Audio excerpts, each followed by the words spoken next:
ujasiri. Nikashanga ni wazee wachawi.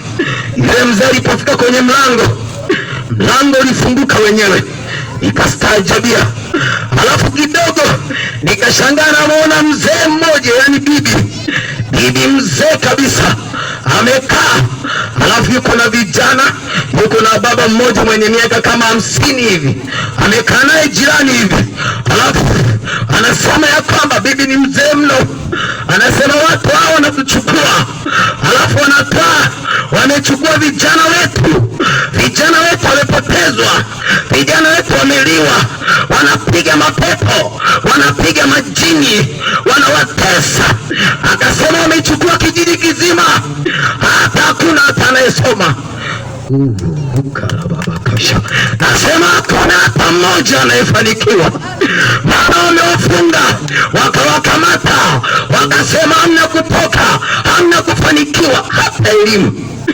Nikatazama, nikahuzunika sana, nikasema Bwana, nifanye nini sasa mimi? Ndipo nikamwona Bwana amenionyesha mti mkubwa kabisa, mti kama mkuyu. Nikajua kwamba katika huyo mkuyu ndipo kipo kiti cha enzi. Hapa ndipo shetani anapokaa, ndani ya kiti cha misasa ndipo shetani anakaa. Hapa ndipo wanaweka mazindiko, wanaweka mikataba yao, wanamweka shetani. Nikahuzunika sana.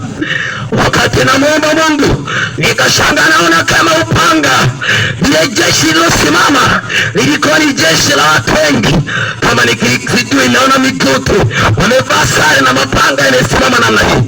Nikashangaa naona upanga unapita, upanga ukawa majeshi yote. Haleluya, haleluya!